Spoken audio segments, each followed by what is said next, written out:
Le Seigneur soit avec vous. Bonne nouvelle de Jésus-Christ selon saint Matthieu. Jésus était né à Bethléem en Judée, au temps du roi Hérode le Grand. Or, voici que des mages venus d'Orient arrivent à Jérusalem et demandent « Où est le roi des Juifs qui vient de naître ? Nous avons vu son étoile à l'Orient et nous sommes venus nous prosterner devant lui. »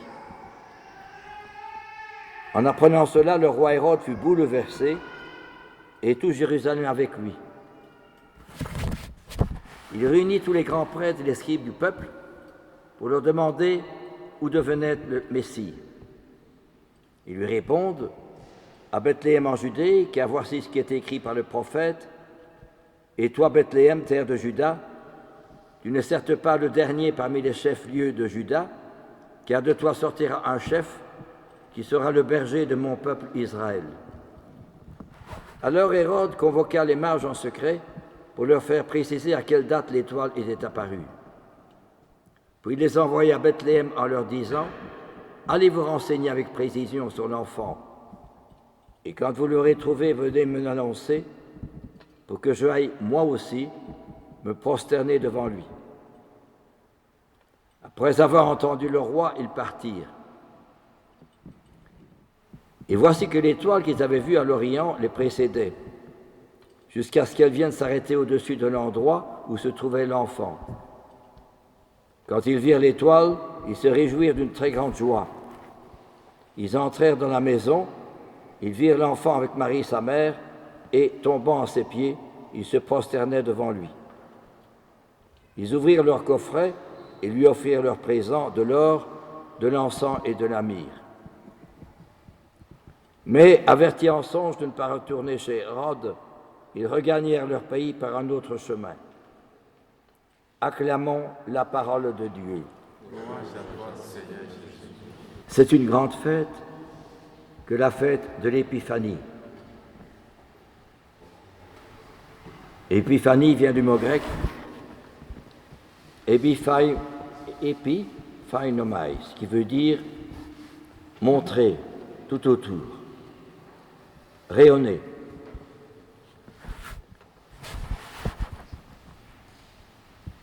Ce temps de Noël repose sur 3 manifestations de notre Seigneur.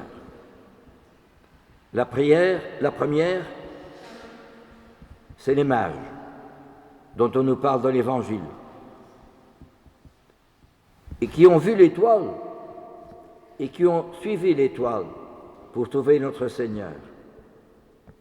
Ça veut dire pour nous, quelle est notre étoile ?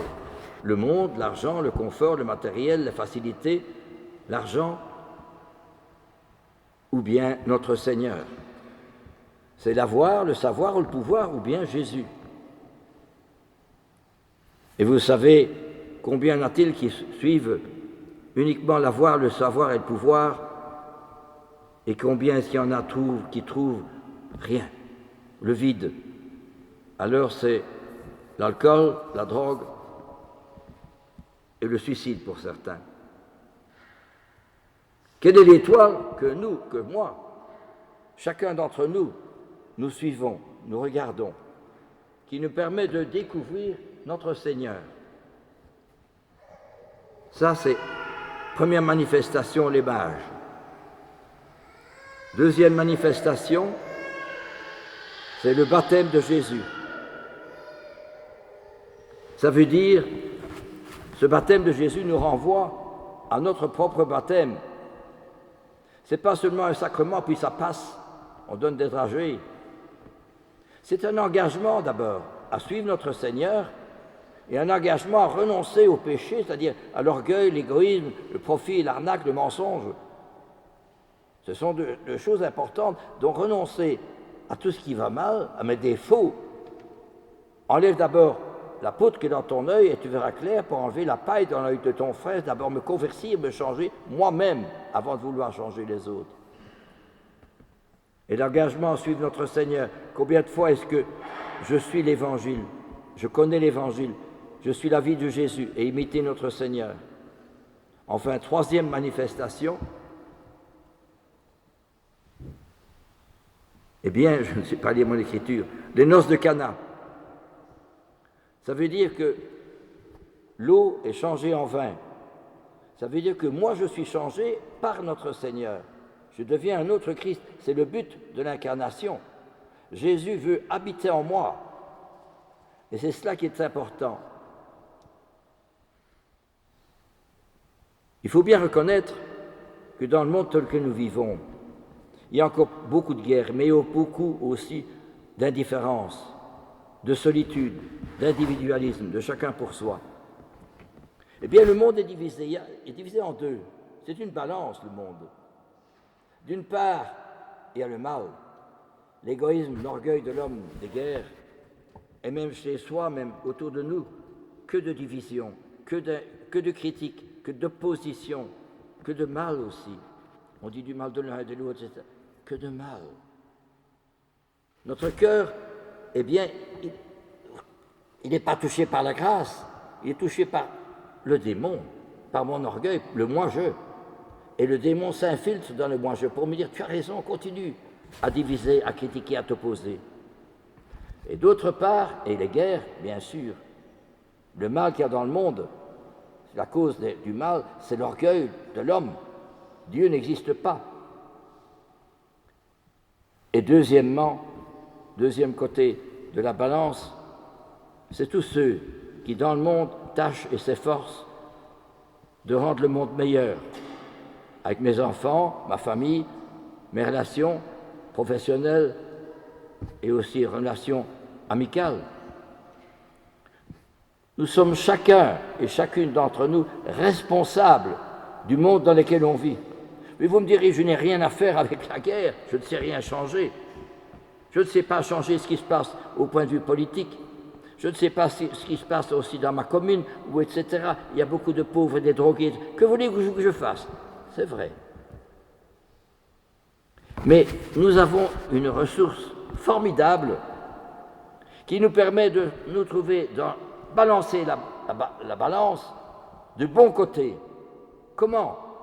Pas seulement par des discours et des actions, des activités, des organisations, il en faut certes, mais d'abord par l'esprit d'immolation. Non pas l'orgueil, non pas l'égoïsme, mais d'abord l'esprit d'immolation. Parce que c'est notre Seigneur qui me donne cet esprit-là. Savoir donner et se donner.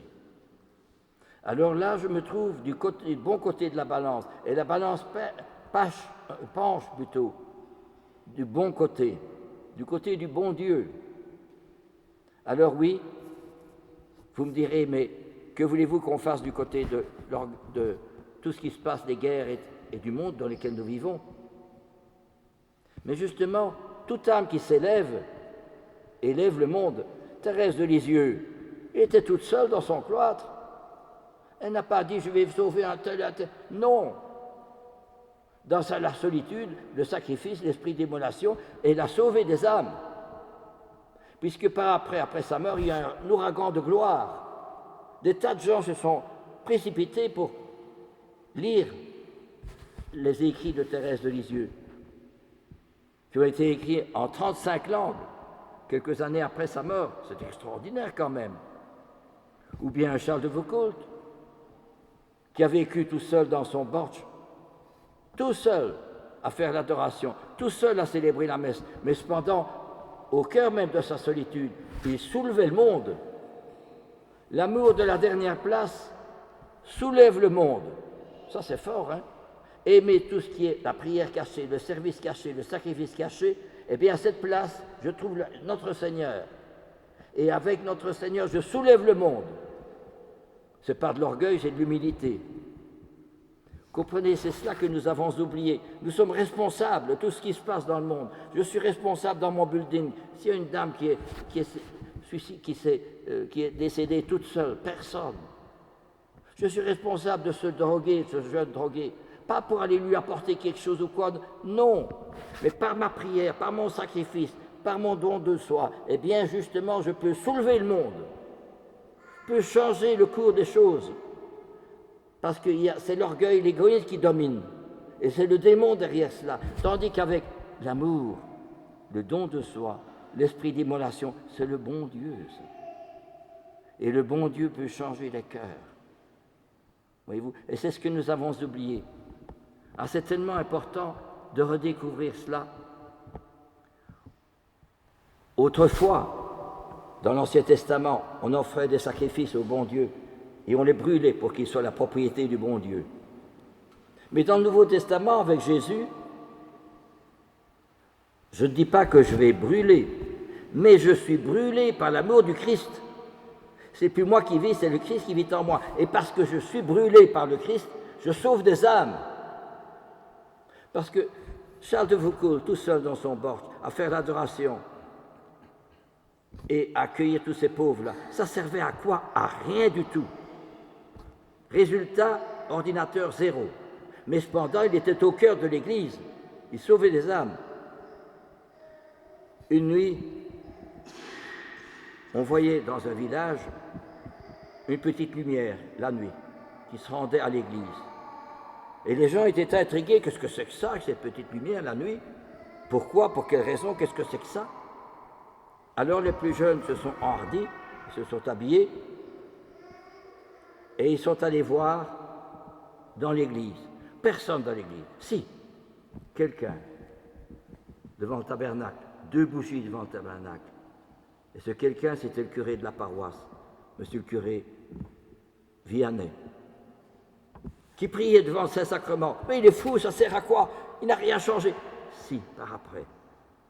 On lui avait interdit de confesser, et la France entière venait à son confessionnal, si bien qu'il n'avait que 4-5 heures pour se reposer la nuit.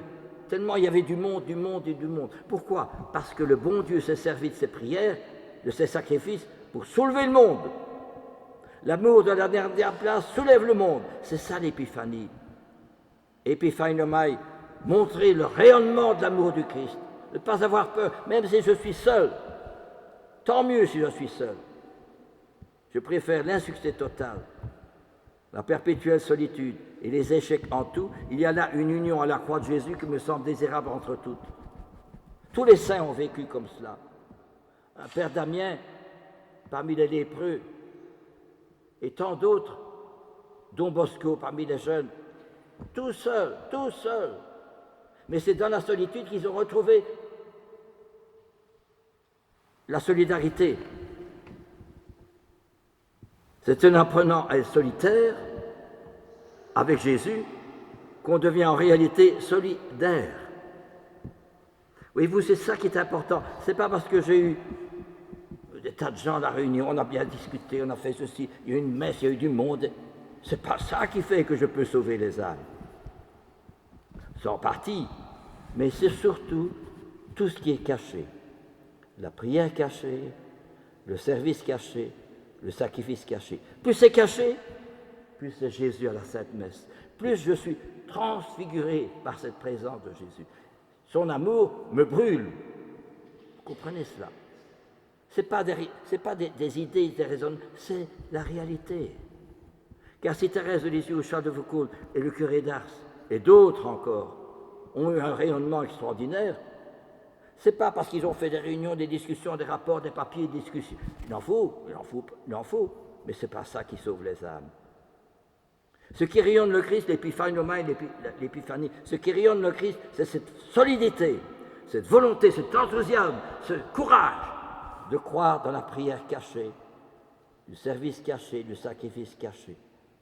Alors, je tiens la croix de Jésus en main et je laisse couler le sang du Christ dans mon cœur, afin que je lui réponde amour pour amour. C'est justement ce dialogue, cette relation, cette amitié, ces épousailles entre Jésus et moi, qui fait qu'il y a un rayonnement qui se passe dans les âmes. Et c'est ce que nous avons oublié, voyez-vous. C'est parce que nous vivons dans un monde matérialiste, un monde on juge toujours en fonction du résultat, l'efficacité, le rendement. Pas du tout. Dans la solitude, dans la prière cachée, le service caché, le sacrifice caché, avec Jésus, je sauve des âmes.